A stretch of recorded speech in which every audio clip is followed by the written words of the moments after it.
Hare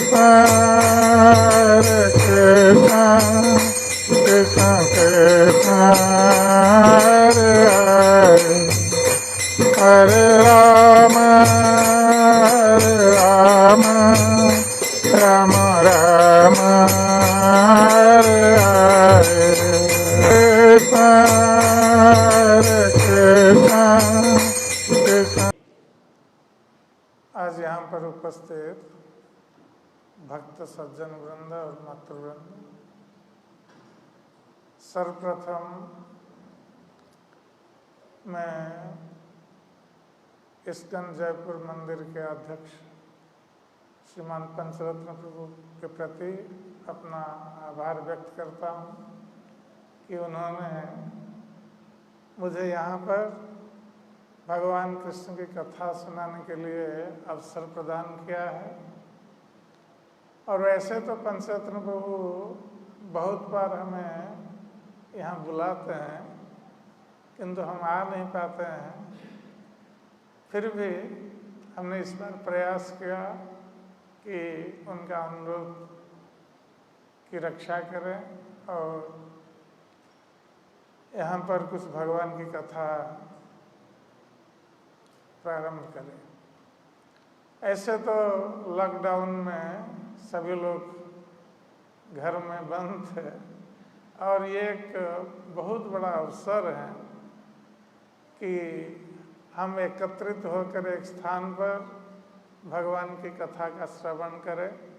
इसलिए आप लोग जो लोग यहाँ पर भगवान की कथा श्रवण करने के लिए आए हुए हैं, आप सभी धन्यवाद के पात्र हैं और भगवान कृष्ण आपके ऊपर कृपा प्रदर्शन करें जिससे कि आपका मनुष्य जीवन सफल हो। तो आज का जो विषय हम 3 दिनों तक जिस विषय पर चर्चा करेंगे ये भगवान कृष्ण की ब्रज लीला के संबंध में है। ऐसे तो भगवान की लीलाएं अनंत हैं, उनकी कथा अनंत है और उस अनंत सागर से हम एक बिंदु का स्पर्श मात्र करेंगे और उसका आस्वादन करेंगे, यही हमारी कामना है। तो भगवान श्री कृष्ण जब वृंदावन में गोचारण लीला कर रहे थे, अपने ग्वाल बालों के साथ वृंदावन में गोचारण लीला कर रहे थे, ये उस समय की घटना है कि भगवान कृष्ण ने कालिया नाग का दमन किया है और ब्रज गोपियों की इच्छा भी पूरी की है। ब्रज गोपियों ने जो कात्यायनी व्रत किया था भगवान कृष्ण को पति के रूप में प्राप्त होने के लिए, तो भगवान कृष्ण ने उनको ये आशीर्वाद भी प्रदान किया है कि उनकी इच्छा पूरी होगी। अब भगवान श्री कृष्ण उनके और कुछ भक्तों के प्रति कृपा करने के लिए प्रयास कर रहे हैं। तो वृंदावन में गोचारण करते समय भगवान कृष्ण जब जाते हैं वृंदावन में, तो उस समय वो किस प्रकार जाते हैं, क्योंकि आप लोग जानते हैं कि भगवान श्री कृष्ण माता जसोदा के अत्यंत दुलारे थे, प्रिय थे। इसलिए माता यशोदा हर समय कृष्ण की सुरक्षा चाहती थी। ये स्वाभाविक है माताओं के लिए।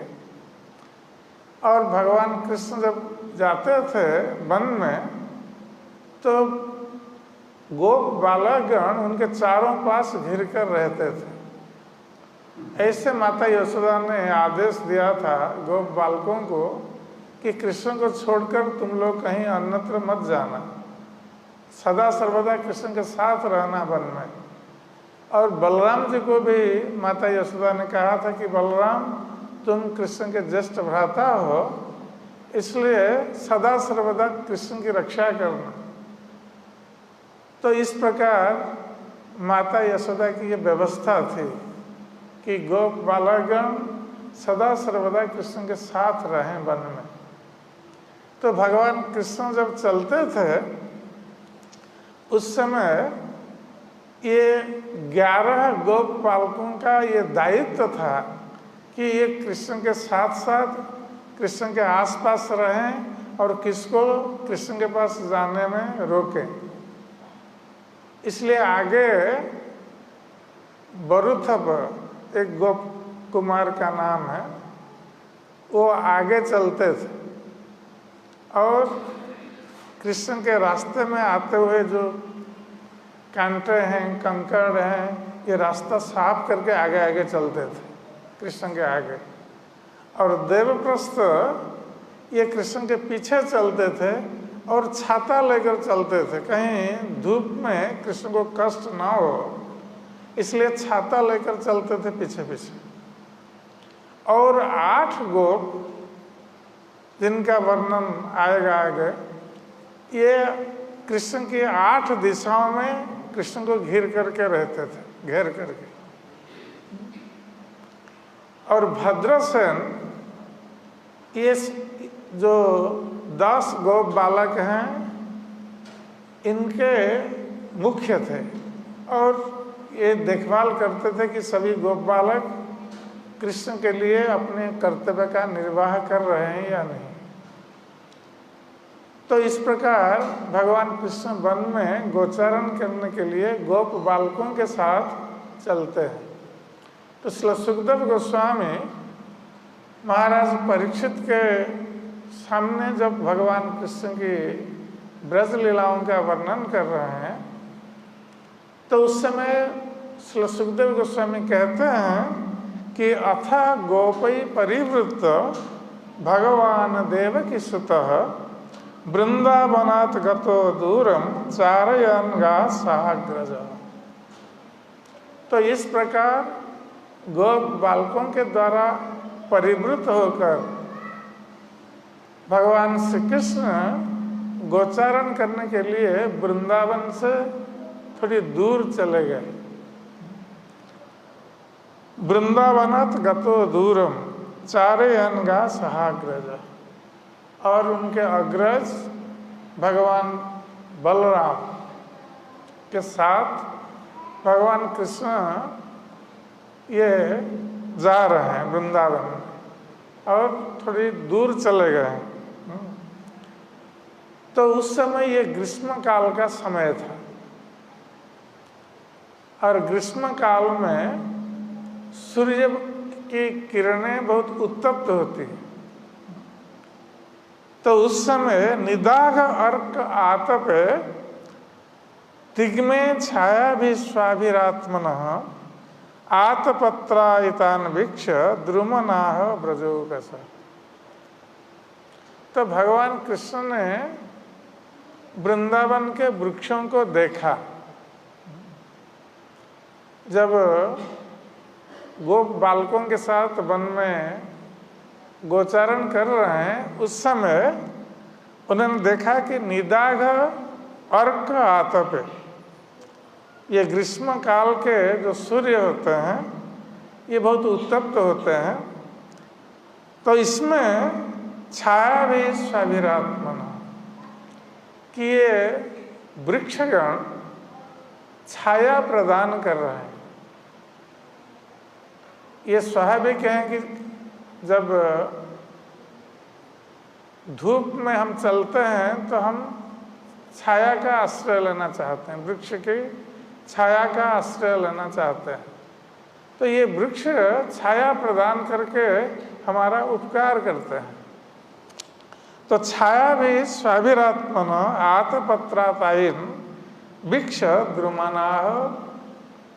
तो ये सुखदेव गोस्वामी कहते हैं कि ये जो वृक्षगण हैं ये वस्तुतः आतपत्र अर्थात छाते की तरह छाते का कार्य कर रहे हैं। जैसे ग्रीष्म काल में कोई बाहर निकलता है तो उस समय सूर्य के ताप से अपनी रक्षा करने के लिए किसी वृक्ष की छाया में चला जाता है या वृक्ष की छाया खोजता है, क्योंकि उस समय वृक्ष की छाया छाते की तरह काम करती है। अर्थात व्यक्ति को ये शीतलता प्रदान करती है। तो इस प्रकार भगवान कृष्ण ने ये वृक्ष अर्थात लक्ष्य किया कि कैसे वृक्षगण वृंदावन में छाया प्रदान कर रहे हैं। इस ग्रीष्म काल के उत्तप्त सूर्य के ताप से ये रक्षा कर रहे हैं, छाया प्रदान कर रहे हैं। तो भगवान कृष्ण ने गोप बालकों से कहा कि हे स्तोक कृष्ण, हे अंश सीधामन सुबलार्जुन, विशाल वृषभ औजोसिन देवप्रस्थ वरुत्थप। ये सब अपने सखाओं का नाम यहाँ दिया गया है। जो सखागण कृष्ण के साथ साथ चलते थे, ऐसे तो कृष्ण के बहुत सारे सखा थे, किंतु ये जो 10 सखा का नाम यहाँ दिया गया है, ये 10 सखा कृष्ण के आसपास ही रहते थे, चारों तरफ घेर करके कृष्ण को। तो भगवान कृष्ण उनको संबोधित करते हुए कह रहे हैं। तो यहाँ पर भद्रसेन का नाम नहीं आया है, क्योंकि भद्रसेन थोड़ी दूरी पर आगे चल रहे थे। तो इन सखाओं का नाम श्री सुखदेव गोस्वामी कहते हैं कि स्तोक कृष्ण, अंश, श्रीदाम, सुबल, अर्जुन, विशाल, वृषभ और ओजस्वी, देवप्रस्थ, वरुत्थप। तो इन सखाओं को भगवान कृष्ण वृक्षों के बारे में कह रहे हैं कि पश्यत एतान महाभागान परार्थ एकांत जीविता। तो वृक्षों को देखकर अपने सखाओं से भगवान कृष्ण कह रहे हैं कि ये सखागण, तुम लोग देखो, इन वृक्षों को देखो। वृक्षों की ओर उंगली उठाकर भगवान कृष्ण सखाओं को कह रहे हैं कि वृक्षों की ओर देखो। तो ये महाभागा, एतन महाभागा, कि ये वृक्षगण परम भाग्यशाली है। क्यों भाग्यशाली हैं? कह रहे हैं कि परार्थ एकांत जीविता, कि इनका जीवन दूसरों के उपकार के लिए उद्दिष्ट है। इन वृक्षों का जीवन दूसरों के उपकार के लिए उद्दिष्ट है। एकांत जीवितम, ये लोग वृक्षगण एकांत रूप से जीवित रह रहे हैं दूसरों के उपकार करने के लिए।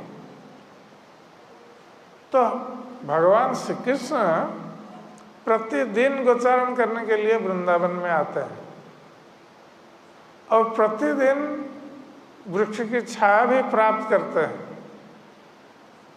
वृक्षों के फल मूल भी फल भक्षण करते हैं और फूल जो हैं, फूल से अपने को सजाते हैं।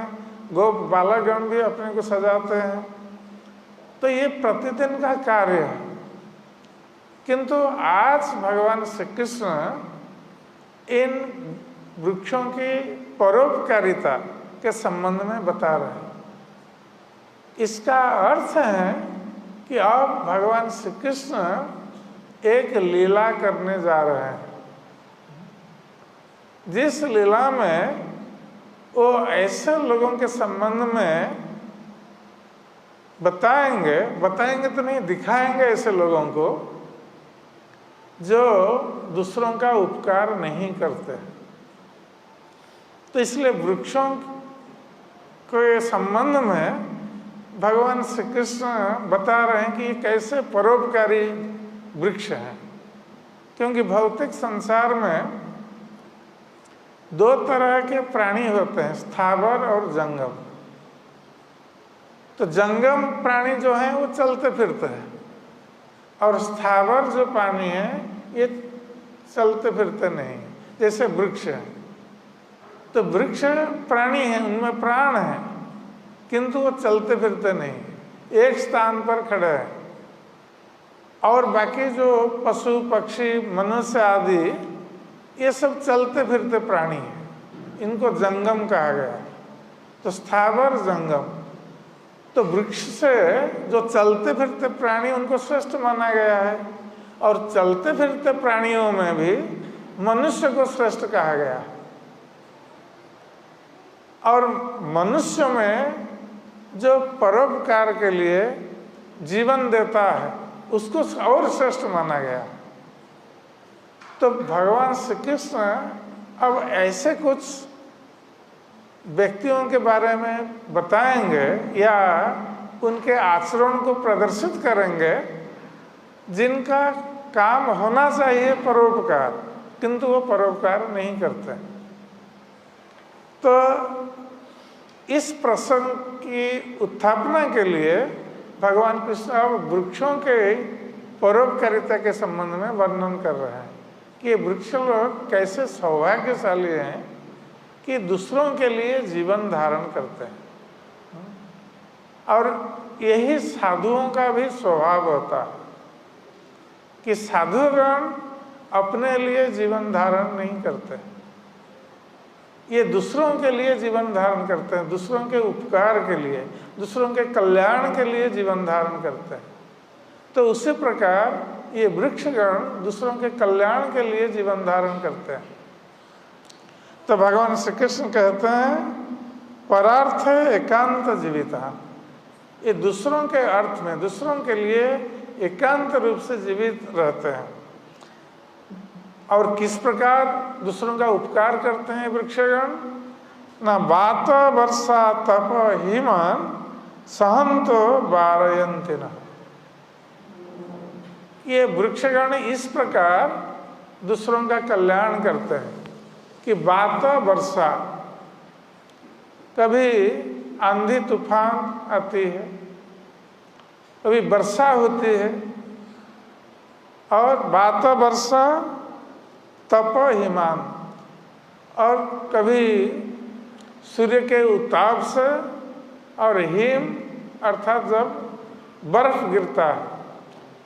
तो इन चार प्रकार की स्थितियों में ये वृक्षगण ये दूसरों का उपकार करते हैं। कैसे? आंधी तूफान में यदि व्यक्ति रास्ते में जा रहा है, या वर्षा काल में व्यक्ति रास्ते में जा रहा है और उसके पास कोई साधन नहीं है, कोई छाता नहीं है, कोई साधन नहीं है, छाता तो आंधी में काम नहीं करेगा, तो लोग वृक्ष के आश्रय ग्रहण करते हैं, वृक्ष के पास खड़े हो जाते हैं कम से कम अपने को बचाने के लिए। या वर्षा हो रही है तो वृक्ष के नीचे खड़े हो जाते हैं। सूर्य का उत्ताप है, बहुत गर्मी है, तो छाया के लिए वृक्ष के नीचे खड़े हो जाते हैं। हिमस्खलन हो रहा है तो उससे बचने के लिए भी वृक्ष के नीचे चले जाते हैं। तो इस प्रकार हर स्थिति में मनुष्य यहाँ तक कि पशु भी वृक्ष के नीचे आश्रय ग्रहण करते हैं। तो ये वृक्ष क्या करता है?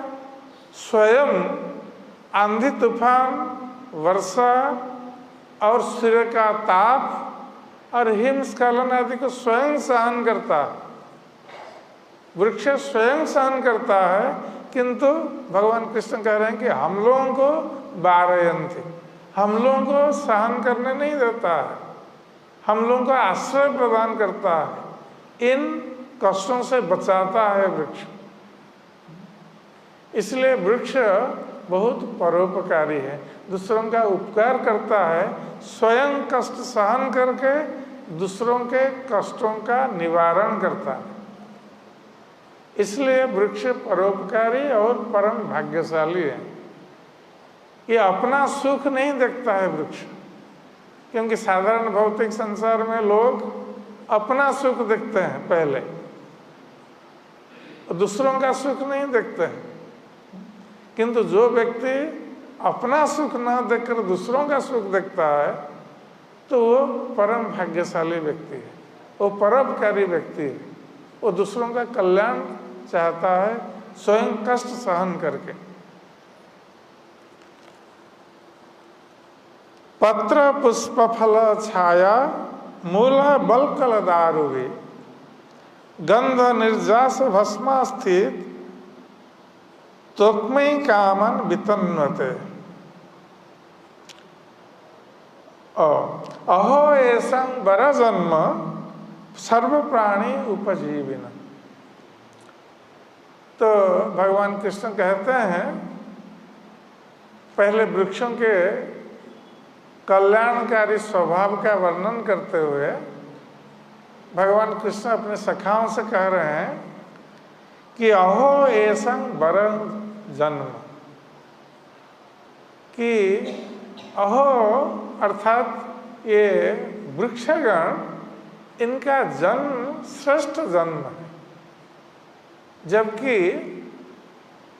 ये स्थावर प्राणी हैं वृक्षगण, और स्थावर प्राणियों को जंगम प्राणियों से श्रेष्ठ नहीं माना जाता है। जो चलते फिरते प्राणी हैं ये स्थावर जोनि से श्रेष्ठ जोनि है, किंतु भगवान कृष्ण कह रहे हैं कि इनका जन्म श्रेष्ठ जन्म है। क्यों? सर्व प्राणी उपजीविनम, क्योंकि ये वृक्ष सारे प्राणियों का पोषण करते हैं, इसलिए ये श्रेष्ठ है।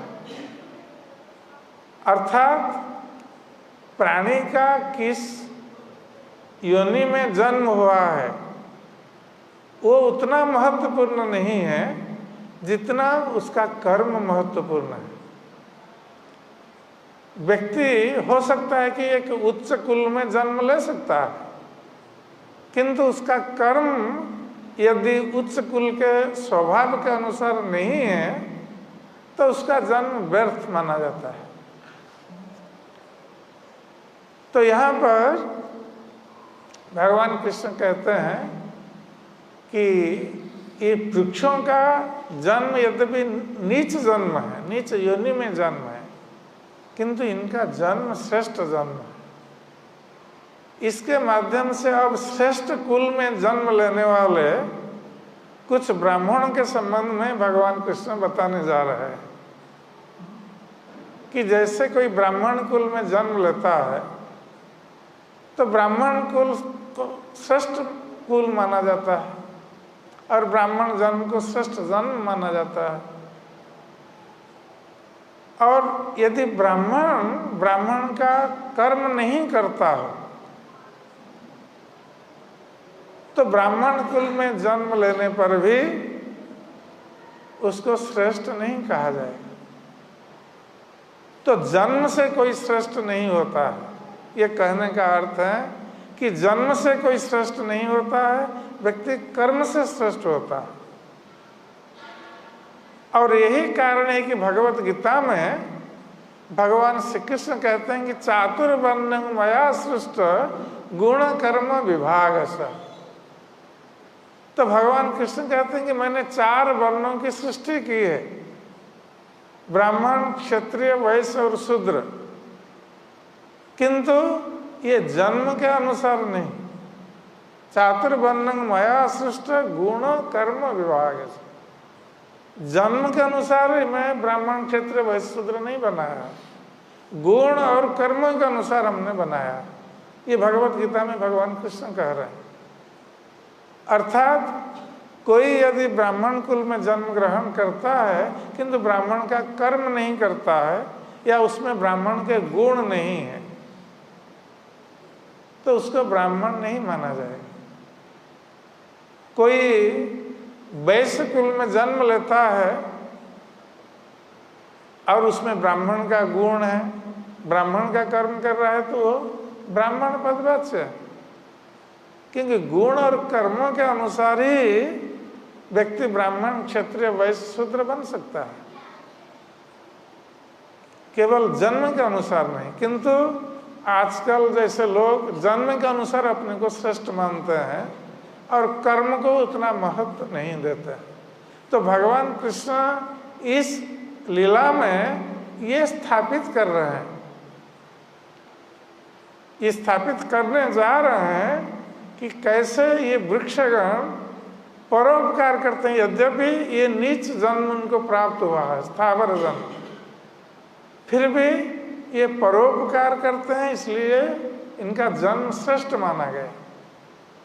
और अब श्रेष्ठ जन्म लेने वाले, श्रेष्ठ कुल में जन्म लेने वाले ब्राह्मणों के संबंध में बताने जा रहे हैं कि ये श्रेष्ठ कुल में जन्म होकर भी उनका आचरण कैसा है, ये भगवान कृष्ण बताने जा रहे हैं।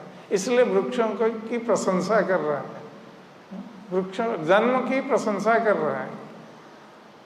वरं जन्म सर्व प्राणी उपजीवन, ये सारे प्राणियों का पोषण करने के कारण ये वृक्ष जन्म वस्तुतः श्रेष्ठ जन्म है। इनका कर्म श्रेष्ठ है।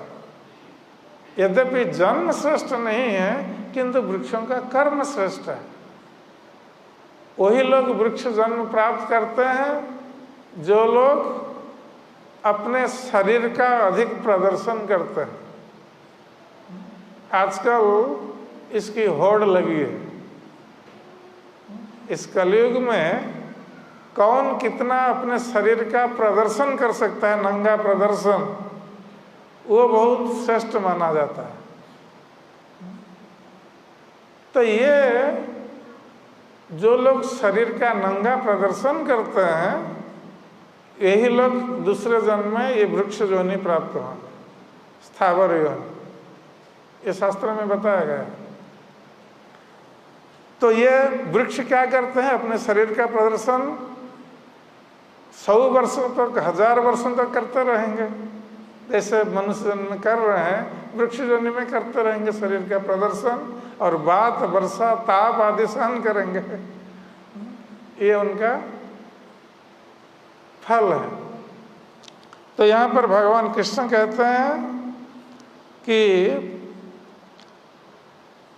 सुजनस्य इव जेषां वै विमुखा जानति न अर्थिन। तो वस्तुतः ये वृक्षगण ये सुजन है। सुजन का अर्थ क्या है? सु अर्थात उत्तम, उत्तम जन। इस प्रकार मनुष्य में कुछ उत्तम व्यक्ति होते हैं जिनको सुजन कहा जाता है, भद्र व्यक्ति होते हैं जो दूसरों का उपकार करते हैं, किसी को कष्ट नहीं देते हैं, स्वयं कष्ट सहकर दूसरों का उपकार करते हैं। और उनके पास कोई मांगने आता है तो किसी को लौटा नहीं देते हैं बिना कुछ दिए। तो ऐसे व्यक्तियों को सुजन कहा गया, उत्तम व्यक्ति कहा गया। तो भगवान कृष्ण वृक्षों के लिए कह रहे हैं कि सुजनस्य इव, ये वृक्षगण सुजन व्यक्तियों की तरह है। और कैसे? जैसा भी विमुखा जानती न अर्थिन। ये सुजन इसलिए है कि जिनके पास आकर कोई कामना लेकर कोई आता है, वो कभी विमुख नहीं होता है या लौट कर नहीं जाता है, अर्थात अपनी इच्छा को पूरी करके जाता है।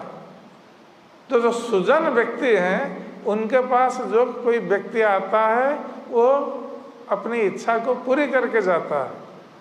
सुजन व्यक्ति उसको ऐसे लौटा नहीं देता है उसकी इच्छा को पूरी किए बिना।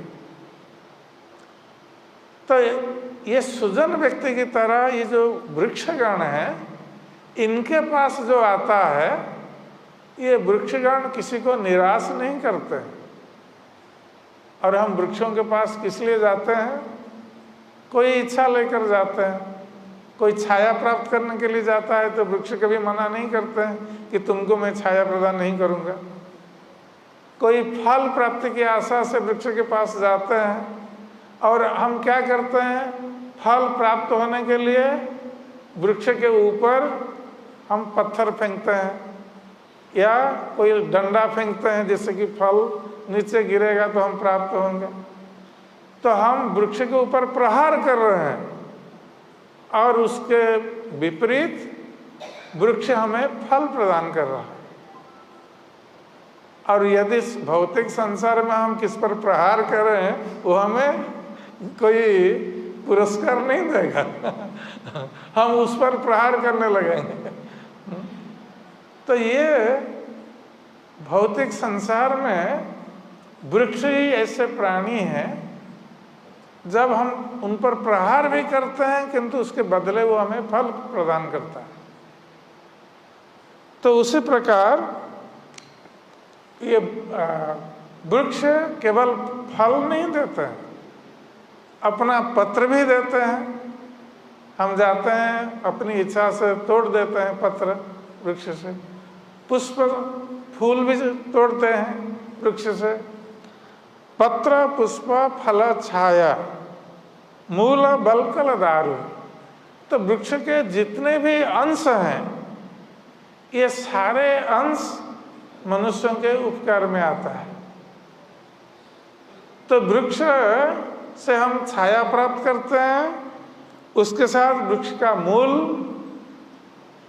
हम प्राप्त करते हैं कहीं दवा के रूप में, कभी वृक्ष के मूल को काट कर हम लकड़ी के रूप में भी जलाते हैं। तो ये सब बलकल वृक्ष की छाल उसको वो भी उपकार में आता है। जैसे दालचीनी है वृक्ष की छाल है, हमारे उपकार में आता है। दारू भी, और हम लकड़ी काटते हैं, वृक्ष को काटते हैं, वृक्ष हमें लकड़ी देता है जलाने के लिए। तो ये गंध निर्जास, और वृक्ष से हम सुगंधित द्रव्य भी प्राप्त होते हैं, उसका रस प्राप्त होते हैं, और भस्म राख प्राप्त होते हैं। लकड़ी को जलाने से राख को प्राप्त होते हैं। तो इस प्रकार अस्थि तोक में वृक्ष के कोंपले उसको भी हम उपकार में लाते हैं, और वृक्ष के जो उसको लुदगी ना क्या बोलते हैं, जो गोंद जैसा निकलता है वृक्ष से, वो भी उपकार में आता है। तो इस प्रकार वृक्ष मनुष्य के हर काम में उपकार में आता है, और वृक्ष मनुष्य का उपकार करता रहता है। तो भगवान कृष्ण ये वृक्ष की उपकारिता के वर्णन करते हुए अब और कुछ ब्राह्मण के बारे में बताने जा रहे हैं, जो लोग दूसरों का उपकार करना चाहिए उनको किंतु वो नहीं कर रहे हैं। तावत जन्म साफल्य देहिनां इह देहिषु। तो भगवान श्री कृष्ण कहते हैं कि इस संसार में व्यक्ति का जन्म तभी तक सफल होता है जब तक प्राणै अर्थि धिया वाचा श्रेय आचरण सदा। तो व्यक्ति का जन्म तभी सफल होता है जब व्यक्ति अपना प्राण देकर, वचन के द्वारा, प्राण वाचा अर्थ ही अर्थ देकर, अर्थ दान करके, और धिया अपनी बुद्धि के द्वारा वो दूसरों का श्रेय आचरण, दूसरों का उपकार आचरण करे, तो उस व्यक्ति का जन्म सफल होता है। जो व्यक्ति दूसरों के लिए अपना प्राण दे देता है, जो व्यक्ति अपनी बुद्धि से दूसरों का उपकार करता है, जो वचन से उपकार करता है, और कहीं अर्थ देकर दूसरों का उपकार करता है। तो इस प्रकार वृक्षों की प्रशंसा करते हुए भगवान श्री कृष्ण गोप बालकों के साथ गोचारण करते हुए यमुना के तट पर पहुंच गए। और क्योंकि ये ग्रीष्म काल था और सब गोप बालक तृषित थे, उनको प्यास लग रही थी, तो ये यमुना के जल को देखकर, यमुना का जल जो स्वच्छ जल था, जमुना का जल स्वच्छ और शीतल और स्वास्थ्यप्रद, ये यमुना के जल का ये स्वभाव है, शीतल, स्वास्थ्यप्रद और स्वच्छ जल। इसको प्राप्त होकर सारे गोपों ने, गोप बालकों ने पहले तो गौओं को पानी पिलाया, यमुना का पानी, और स्वयं सभी गोप बालकों ने यमुना के स्वच्छ निर्मल जल का पान किया। और इस प्रकार पान करने के उपरांत ये सारे वृक्षों के बीच होते हुए वृंदावन से थोड़ी दूर पर जो मथुरा की सीमा है, वृंदावन और मथुरा की सीमा, वहाँ पर एक वन है, अशोक वन।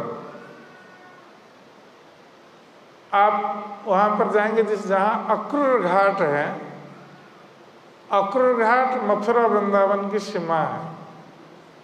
जब अक्रूर जी आए थे कृष्ण बलराम को मथुरा लेने के लिए, और नंदगांव से रथ पर बिठाकर कृष्ण बलराम को मथुरा ले रहे थे, तो अक्रूर घाट पर कृष्ण बलराम रथ पर बैठे थे और अक्रूर जी गए थे स्नान करने के लिए यमुना में। तो उस समय अक्रूर ने यमुना के जल में देखा था कृष्ण बलराम को रथ पर बैठे हुए। तो वो आश्चर्यचकित हो गए कि कृष्ण बलराम बाहर रथ पर बैठे हैं तो जल में कैसे आ गए। फिर वो ऊपर उठे तो देखा कृष्ण बलराम बैठे हुए हैं रथ पर। तो फिर उन्होंने डुबकी लगाई तो इस बार देखा कि कृष्ण बलराम रथ पर नहीं है, बलराम अनंत शेष बन गए हैं और भगवान कृष्ण विष्णु, शेषशाही विष्णु बन गए। तो अक्रूर जी समझ गए कि कृष्ण बलराम ये कोई सामान्य बालक नहीं है, ये स्वयं भगवान है। इसलिए अक्रूर ने प्रार्थना की थी। तो ये अक्रूर घाट जो है ये मथुरा वृंदावन की सीमा है। तो इस सीमा के पास वहाँ अशोक वन है, ये वृंदावन का एक उपवन है, छोटा सा वन है जहाँ पर अशोक के बहुत वृक्ष हैं। तो कृष्ण बलराम गौ बालकों के साथ गोचारण करते हुए उस अशोक वन में जाकर पहुंचे, जो यमुना के तट पर स्थित था। तो उस समय अब भगवान कृष्ण कोई दूसरी लीला करने जा रहे हैं। तो कुछ गोप बालक कृष्ण बलराम के पास आए,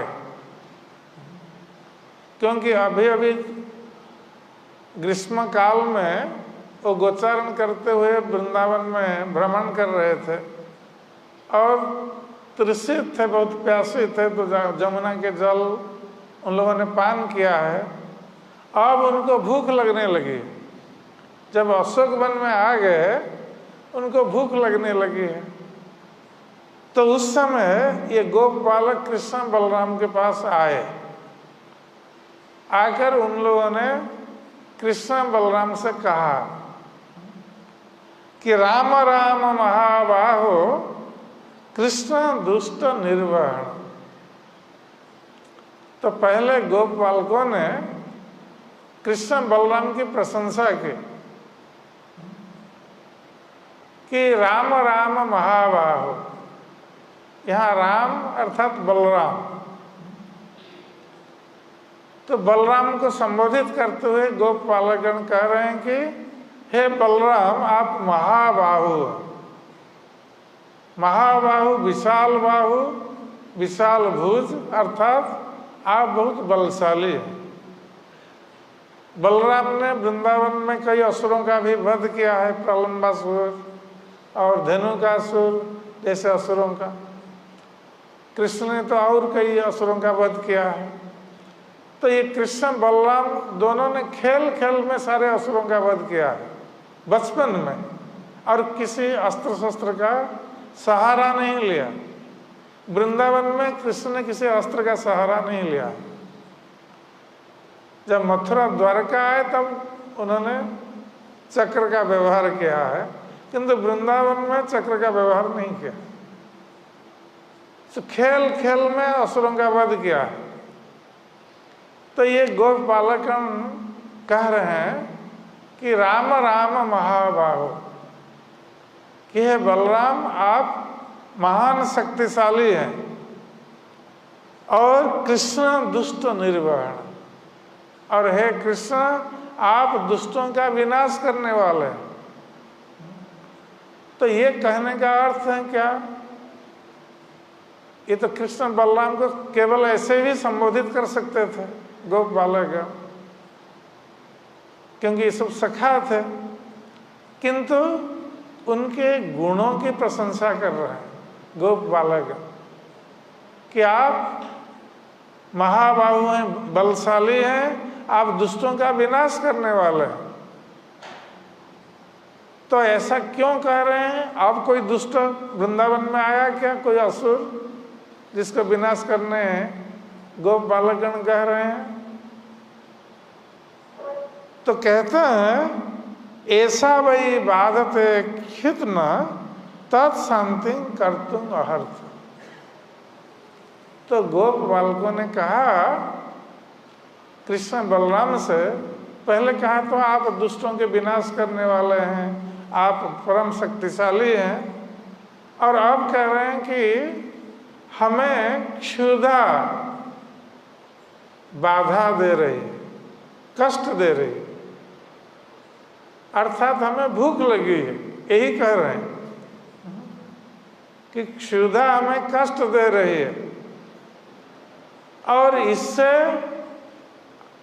आप हमारी रक्षा कीजिए। क्योंकि गोप बालकगण वृंदावन में, केवल गोप बालक नहीं, सारे ब्रजवासी वृंदावन में कृष्ण के अतिरिक्त और किसी को नहीं जानते थे। हर परिस्थिति में जब कभी कंस कोई असुर को भेजता था वृंदावन में कृष्ण बलराम का वध करने के लिए, तो कई असुर आए वृंदावन में और उन लोगों ने उत्पात मचाया वृंदावन में, ब्रजवासियों को भी कष्ट दिया। कृष्ण बलराम को मारने के लिए आए और ब्रजवासियों को भी कष्ट दिया, किंतु सारे ब्रजवासी हर स्थिति में वो भगवान कृष्ण के पास आते थे और कृष्ण से प्रार्थना करते थे कि हमारी रक्षा करो, क्योंकि वो जानते थे कि कृष्ण ही एक ऐसे व्यक्ति हैं जो उनकी रक्षा कर सकते हैं, और कोई उनकी रक्षा नहीं कर सकता। ये भक्त का स्वभाव होता है। भक्त सदा सर्वदा भगवान के ऊपर निर्भरशील रहता है और हर परिस्थिति में वो जानता है कि भगवान अवश्य मेरी रक्षा करेंगे, अवश्य राखी वे कृष्ण विश्वास पालन, कृष्ण मेरी रक्षा अवश्य करेंगे। ये दृढ़ विश्वास भक्त को होना चाहिए, जिससे कि भगवान भक्त की रक्षा करते हैं। और जो शरणागत भक्त है वो पूर्ण रूप से भगवान के चरणों में अपने को समर्पित कर देता है, तो भगवान कृष्ण उसका दायित्व वहन करते हैं। और यही कारण है कि भगवत गीता में भगवान कृष्ण कहते हैं कि अर्जुन प्रतिजानी न मे भक्ता प्रणश्यति। अर्जुन तुम इस संसार में दृढ़तापूर्वक घोषणा कर दो कि मेरे भक्तों का कभी विनाश नहीं होता। भगवान स्वयं सुरक्षा प्रदान करते हैं अपने भक्तों को। तो सारे ब्रजवासी और विशेष रूप से गोपाल बालकगण ये जानते थे कि कृष्ण हमें सारी विपत्तियों से रक्षा करने में समर्थ है, सारे असुरों का वध करने में समर्थ है, और उन लोगों ने अपनी आंखों से देखा भी है। ये गोपाल बालकगण उन लोगों ने देखा है अपनी आंखों से कृष्ण किस प्रकार असुरों का वध करते हैं। तो ये उनको दृढ़ विश्वास है कृष्ण के ऊपर। इसलिए उन लोगों ने कहा कि हे कृष्ण, अब हमें क्षुधा कष्ट दे रही है और हमें इससे हमें बचाइए, क्षुधा की शांति कीजिए। तो क्षुधा तो कोई असुर नहीं है ना। कृष्ण असुरों का वध करके ब्रजवासियों को बचाते हैं, ब्रज बालकों को बचाते हैं तो ठीक है, किंतु क्षुधा के लिए करेंगे हमें बचाइए क्षुधा से। क्योंकि शास्त्रों में, वैदिक शास्त्रों में ये बताया गया है कि ये जो क्षुधा है ये बहुत बड़ा शत्रु है। क्षुधा को शत्रु के रूप में बताया गया। क्यों बताया गया है कि जब व्यक्ति क्षुधा पीड़ित हो जाता है तो उसकी बुद्धि नष्ट हो जाती है, भ्रमित हो जाती है और वो क्या कर बैठेगा उस समय नहीं जानता। क्योंकि क्षुधित व्यक्ति अतिशीघ्र क्रोधित हो जाता है। कोई आया है बाहर से, भूखा है, और घर पर आएगा, उसको तुरंत खाना नहीं देंगे तो क्रोधित हो जाएगा, ये स्वाभाविक है। इसलिए बाहर जो लोग जाते हैं काम करने के लिए, घर में आते हैं, पहले उनको खाना खिलाना चाहिए, उनको शांत करना चाहिए। तो क्षुधित व्यक्ति शीघ्र क्रोधित हो जाता है। तो इसको शत्रु इसलिए माना गया है क्षुधा को। तो यहाँ पर गोप बालकगण कृष्ण से प्रार्थना कर रहे हैं, कृष्ण बलराम दोनों से, कि हमें बचाइए इस शत्रु से। आप तो दुष्ट निर्वर्ण हैं, आप महाबाहु हैं, कितने सारे असुरों का वध किया है, तो क्या आप हमें क्षुधा से नहीं बचा सकते? इस असुर या इस शत्रु का वध नहीं कर सकते। इसलिए आपके लिए ये योग्य है कि हमें क्षुधा से बचाइए। तो गोप बालकों ने भगवान कृष्ण और बलराम से ये प्रार्थना की। जब इस प्रकार प्रार्थना की, क्योंकि भगवान अब ये दूसरी लीला करने जा रहे हैं, इस गोप बालकों की प्रार्थना से भगवान दूसरी लीला करने जा रहे हैं और कुछ भक्तों पर कृपा करने जा रहे हैं। तो कृष्ण ने जब देखा कि ये गोप बालकगण भूखे हैं और उनसे प्रार्थना कर रहे हैं भूख से बचाने के लिए, तो भगवान कृष्ण ने उनको कहा कि प्रयात देव यजनम ब्राह्मणा ब्रह्मवादिना। तो भगवान कृष्ण ने गोप बालकों से कहा कि तुम लोग एक काम करो, यदि इस क्षुधा से बचना चाहते हो तो तुम यहाँ पास में, क्योंकि ये मथुरा और वृंदावन की सीमा थी, अशोक वन जो था सीमा पर था, वृंदावन की तरफ यमुना के तट पर, और मथुरा सीमा के इधर इस तरफ मथुरा की तरफ कुछ ब्राह्मण वहाँ यज्ञ कर रहे थे। तो भगवान कृष्ण ने अपने सखाओं से कहा कि वहाँ नज़दीक पास में ही मथुरा की तरफ कुछ ब्राह्मणगण यज्ञ कर रहे हैं, तो तुम लोग उस स्थान पर जाओ, प्रयात देव यजनम, तुम लोग जाओ उस स्थान पर, यज्ञ स्थल पर जाओ। और ये ब्राह्मणगण कौन है ना? ब्रह्मवादी ना, ये वेदों के ज्ञाता है ब्राह्मणगण। तो ब्रह्मवादी ब्राह्मणगण ये वेदों के ज्ञाता है, और वेदों में तरह तरह के कर्म अनुष्ठान के संबंध में, यज्ञ अनुष्ठान के संबंध में बताया गया है। तो ये लोग जानते हैं वेद में जो अनुष्ठान बताए गए हैं उसमें ये अभिज्ञ है। तो उनके पास तुम लोग जाओ। सत्रंग अंगिरसम नाम ह्यसते स्वर्ग काम है। तो भगवान कृष्ण वहां तो स्वयं नहीं गए थे, किंतु क्योंकि वो भगवान है इसलिए जानते हैं कि कौन क्या कर रहा है, क्योंकि वो अंतर्यामी है, सभी के हृदय में बैठे हुए हैं। यद्यपि वो अशोक वन में है, किंतु ब्राह्मणों उधर क्या कर रहे हैं मथुरा की सीमा में वो बता रहे हैं दो बालकों को। तो कह रहे हैं कि वहाँ पर कुछ ब्रह्मवादी ब्राह्मण यज्ञ अनुष्ठान कर रहे हैं जो वेदों के ज्ञाता हैं। और कौन सा यज्ञ कर रहे हैं ना, अंगिरस यज्ञ कर रहे हैं। सत्रंग अंगिरस नाम ह्यसते स्वर्ग काम है। और ये यज्ञ किस लिए कर रहे हैं ना, स्वर्ग कामी होकर स्वर्ग की प्राप्ति के लिए इस यज्ञ अनुष्ठान कर रहे हैं। तो वेदों में तरह तरह के यज्ञ अनुष्ठान का विधान है, जिसका पुत्र नहीं होता है पुत्रष्ट यज्ञ, ये वेदों में विधान है पुत्रष्ट यज्ञ करने का।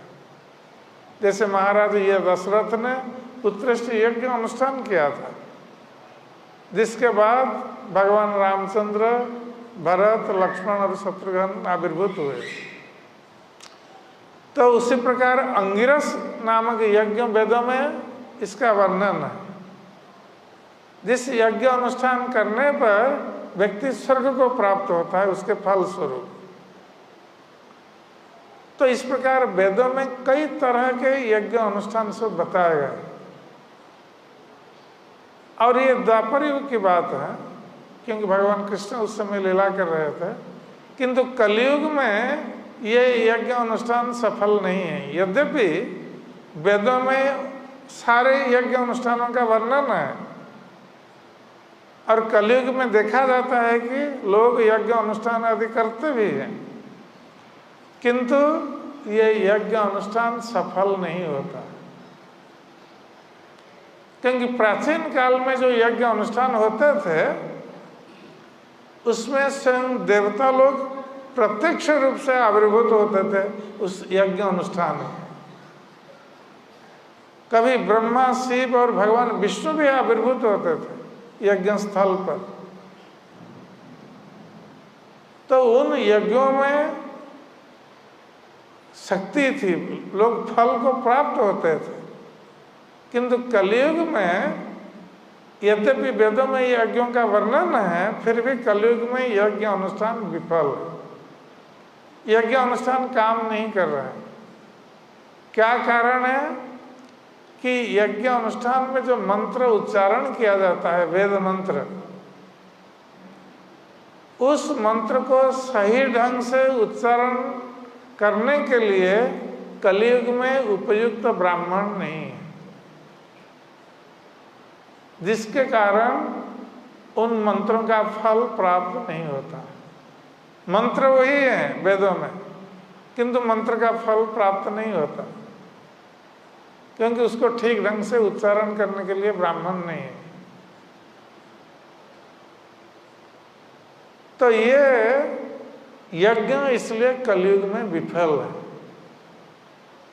वेद वर्णित यज्ञ विफल है, केवल एक यज्ञ सफल है कलयुग में। और वो यज्ञ क्या है? यज्ञ ही संकीर्तन प्राय यजंती ही सुमेधस। तो कलयुग में एक ही यज्ञ सफल है, संकीर्तन यज्ञ। और संकीर्तन यज्ञ क्या है कि भगवान का नाम कीर्तन, हरे कृष्णा कृष्ण कृष्ण हरे हरे, हरे राम राम राम हरे हरे। तो ये नाम संकीर्तन यज्ञ कलयुग में सफल है। अन्य कोई यज्ञ सफल नहीं है। इसलिए स्वयं भगवान श्री कृष्ण श्री चैतन्य महाप्रभु के रूप में आकर उन्होंने इस संकीर्तन यज्ञ का कलयुग के लोगों के लिए प्रवर्तन किया, और इस संकीर्तन यज्ञ के माध्यम से ही लोग अपने मनुष्य जन्म को सार्थक कर सकते हैं, कृष्ण प्रेम को प्राप्त हो सकते हैं। कलयुग में दूसरा कोई उपाय नहीं है। हरेर नाम हरेर नामैव केवलम कलो नास्ते व नास्ते व गतिरन्य। कलयुग में ये बृहद नारदीय पुराण में उल्लेख है कि कलयुग में दूसरा कोई उपाय नहीं है, कोई उपाय नहीं है, कोई उपाय नहीं। तो भगवान कृष्ण को प्राप्त होने के लिए, उनका प्रेम प्राप्त होने के लिए ये एकमात्र यज्ञ है, नाम संकीर्तन यज्ञ। जब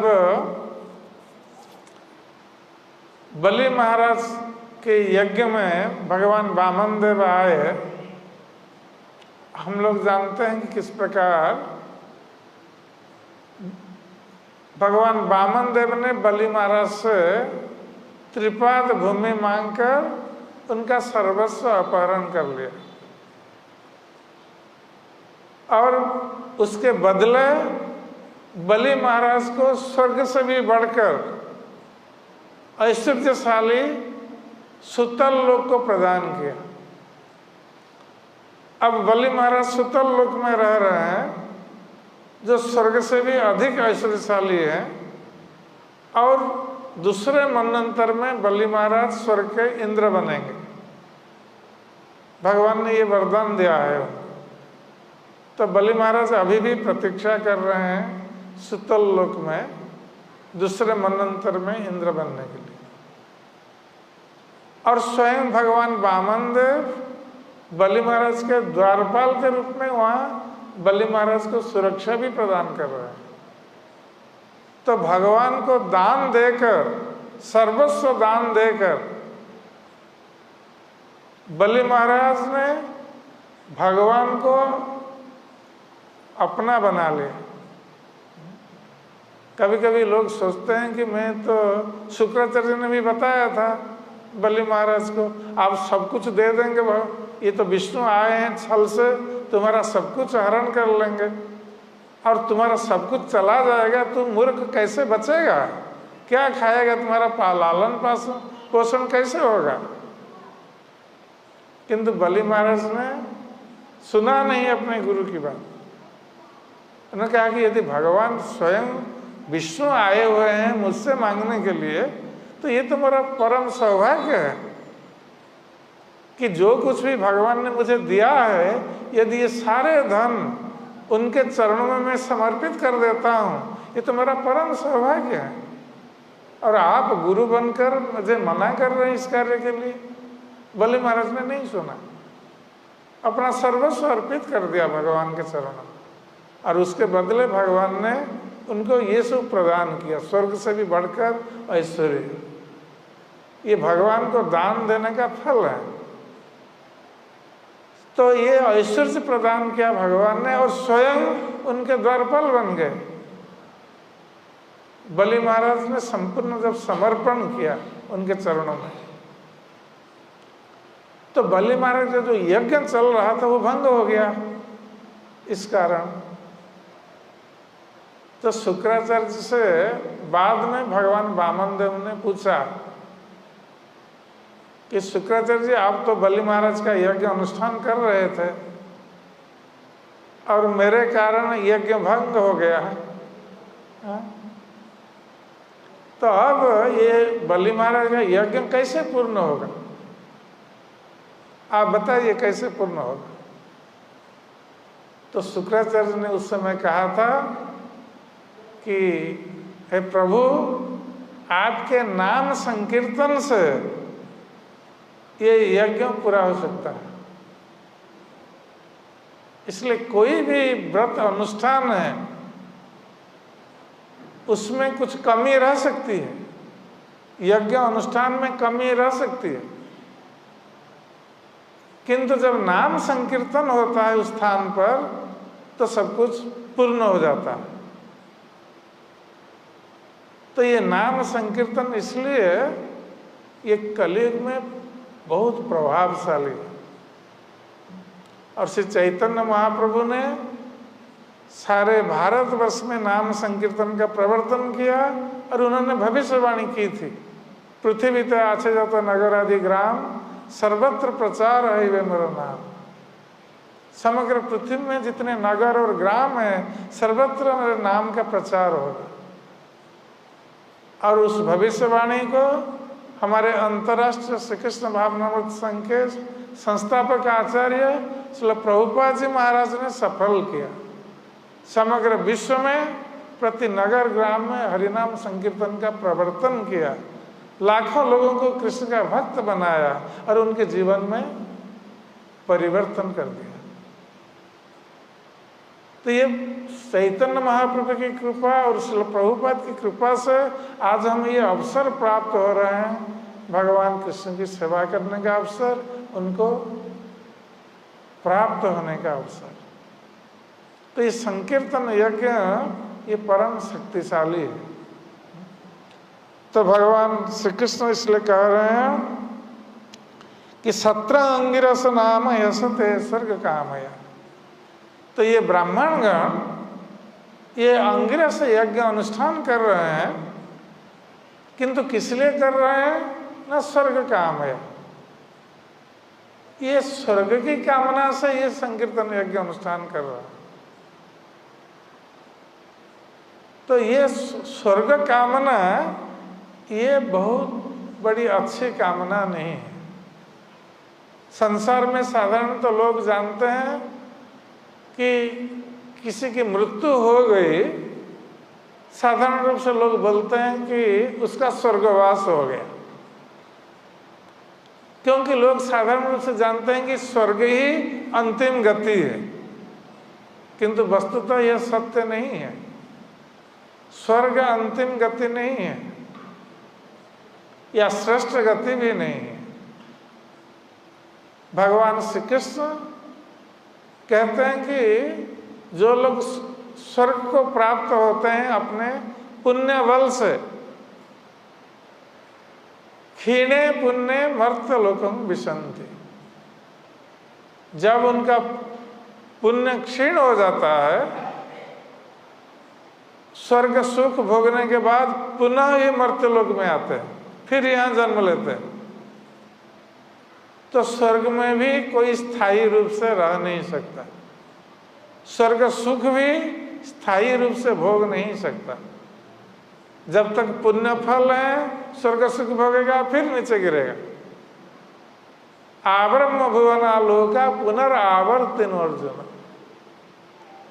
चाहे कोई अपने पुण्य बल से ब्रह्मलोक भी प्राप्त हो जाए, जो उच्चतम लोक है, फिर भी उसको नीचे गिरना पड़ता है। इसलिए मां उपेत्य तुकंतेय पुनर्जन्म न विद्यते। तो भगवान कृष्ण कहते हैं कि हे कुंती पुत्र, किंतु तुम यदि मुझको प्राप्त करने के लिए प्रयास करेगा, मेरे धाम को प्राप्त करने के लिए प्रयास करेगा, तब तुम्हारा इस भौतिक संसार में पुनर्जन्म नहीं होगा। इस संसार में पुनर्जन्म का अर्थ है दुख भोग करना, जन्म मृत्यु जराव्याधि रूपक दुख भोग करना, कष्ट भोग करना। इसलिए बुद्धिमान व्यक्ति भगवान कृष्ण को, कृष्ण के धाम को प्राप्त करने के लिए प्रयास करता है, इसलिए उनकी सेवा में संयुक्त होता है।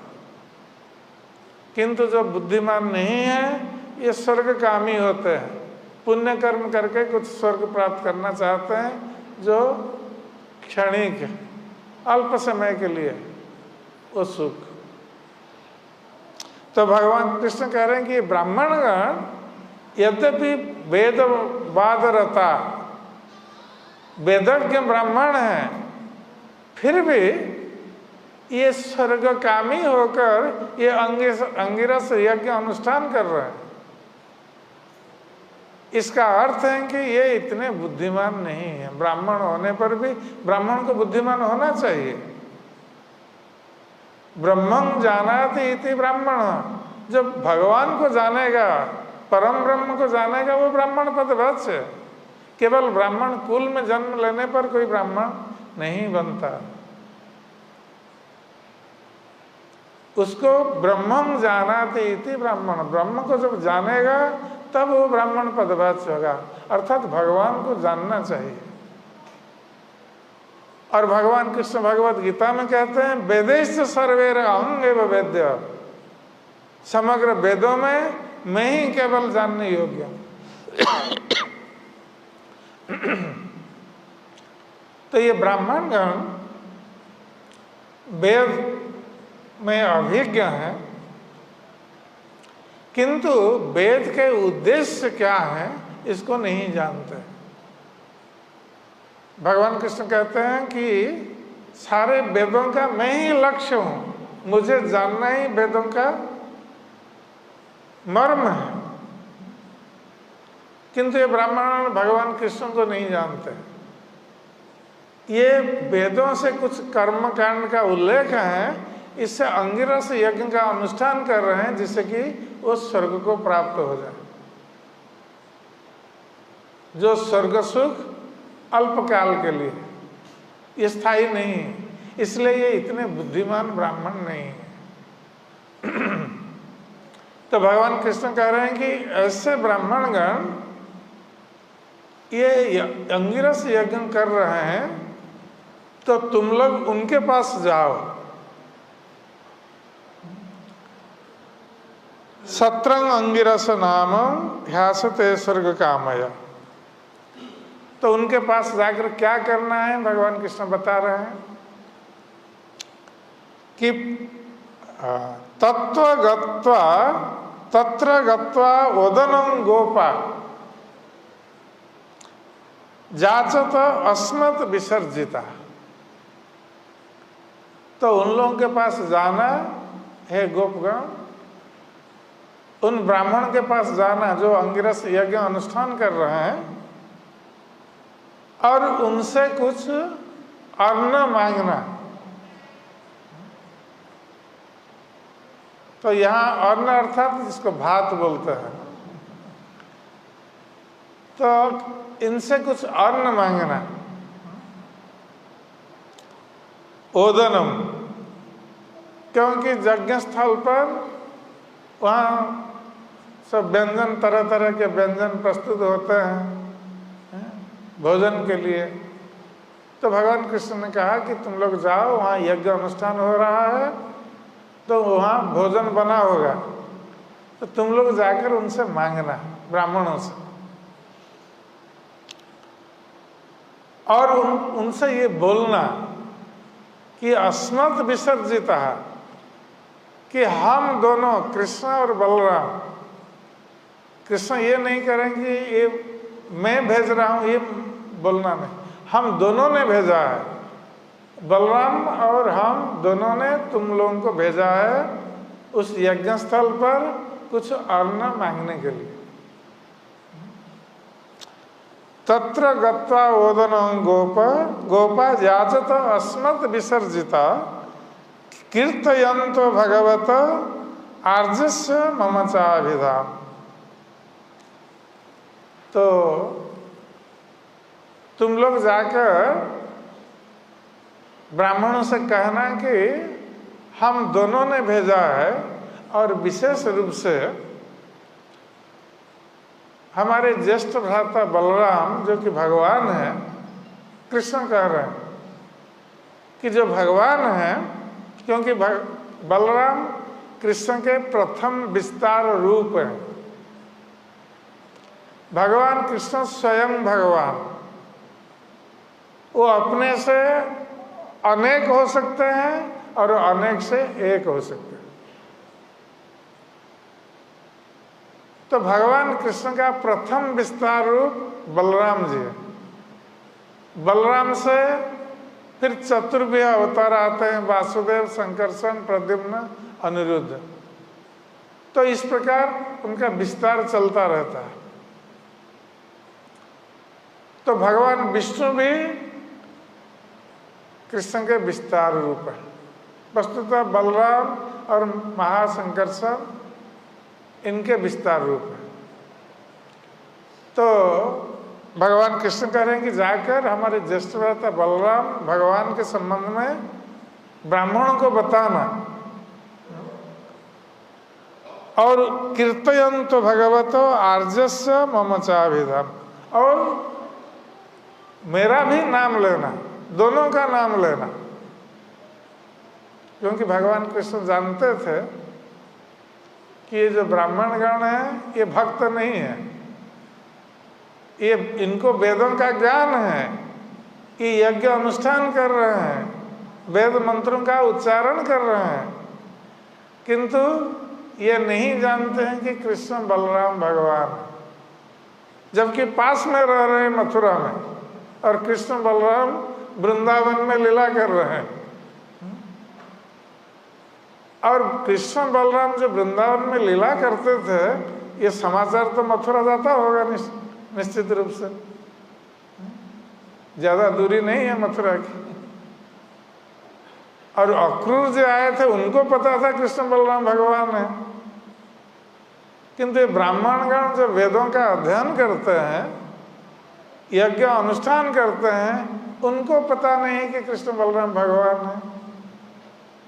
या उन्होंने सुना भी होगा कृष्ण बलराम की लीलाओं के बारे में, उनको विश्वास नहीं है। इसका अर्थ है कि ये कृष्ण के भक्त नहीं थे, ब्राह्मण होते हुए भी कृष्ण का भक्त नहीं थे। और ब्राह्मणों को कृष्ण का भक्त होना चाहिए, तभी तो वो ब्राह्मण पदवाच्य होते। ब्रह्मं जानाति इति ब्राह्मण, तो कृष्ण परम ब्रह्म है। और भगवत गीता में अर्जुन कहते हैं, परम ब्रह्म परम धाम पवित्रं परमं भवान, पुरुषं शाश्वतं दिव्यं आदिदेवं अजं विभु। तो अर्जुन कहते हैं कृष्ण से कि आप ही परम ब्रह्म है, परम धाम है। परम ब्रह्म परम धाम पवित्रं परमं भवान, आप परम पवित्र। तो परम ब्रह्म कृष्ण को ये ब्राह्मणगण नहीं जानते। यद्यपि ये वेद अध्ययन कर रहे हैं, वेदज्ञ हैं, यज्ञ अनुष्ठान कर रहे हैं, किंतु ये ना तो कृष्ण को जानते हैं, ना कृष्ण में भक्ति है। तो ये ब्राह्मणगण उच्च जोनि या उच्च कुल में जन्म होकर भी ये भगवान को नहीं जानते, वेदों के तात्पर्य को नहीं समझते। भगवान कृष्ण जो कहते हैं वेदेश सर्वेर अहम एव वेद्य, समग्र वेदों में मैं ही केवल जानने योग्य हूँ, तो ये नहीं जानते। तो इसलिए कृष्ण कह रहे हैं कि उन लोगों से बलराम का भी नाम लेना और मेरा भी नाम लेना, कि हम दोनों ने भेजा है तुम लोग कुछ खाद्य के लिए, कुछ भोजन के लिए। तो ऐसा क्यों बोले भगवान कृष्ण? वो तो अपना नाम भी बोल सकते थे, केवल बलराम जी का नाम क्यों लिया? इसलिए लिया कि वो जानते थे इन ब्राह्मणों की मति क्या है, ये ब्राह्मणगण क्या सोचते हैं। क्योंकि वो भक्त नहीं है, इसलिए ये लोग सोचते होंगे कि कृष्ण तो वैश्य कुल में जन्म हुआ है इनका, ये नंद महाराज के पुत्र हैं, तो इसलिए ये लोग सोचेंगे कि कृष्ण वैश्य हैं और हम ब्राह्मण हैं। किसी भी अनुष्ठान में पहले ब्राह्मण भोजन का विधान है, ब्राह्मणों को भोजन दिया जाता है, तब जाकर दूसरे वर्ण के लोग भोजन करते हैं। तो ये ब्राह्मणगण क्योंकि भक्त नहीं है, इसलिए ये लोग सोचेंगे कि कृष्ण तो वैसे हैं और हम लोगों ने अभी तक खाया नहीं, इसको कौन खाना देगा। तो इसलिए उन्होंने बलराम का नाम लिया, क्योंकि बलराम सभी लोग जानते थे कि ये क्षत्रिय है। कृष्ण के बारे में सभी लोग नहीं जानते थे, किंतु बलराम वसुदेव के पुत्र हैं ये सर्वविदित था, सभी लोग जानते थे। और क्षत्रियों को अधिकार है ब्राह्मण से भोजन प्राप्त करने का अधिकार है। तो ब्राह्मण मना नहीं कर सकता क्षत्रियो को देने के लिए। इसलिए कृष्ण ने बलराम का नाम लिया कि पहले बलराम का नाम लो और बाद में मेरा नाम लेना। तो इस प्रकार कृष्ण ने बताया कि कैसे जाकर ब्राह्मणों को निवेदन करना है भोजन के लिए। और ये कहकर भेजा गोपाल बालकों को। अब गोपाल बालक गए यज्ञ स्थल पर और जाकर ब्राह्मणों से निवेदन किया। और कैसे निवेदन किया, क्या हुआ, हम कल श्रवण करेंगे। हरे कृष्ण।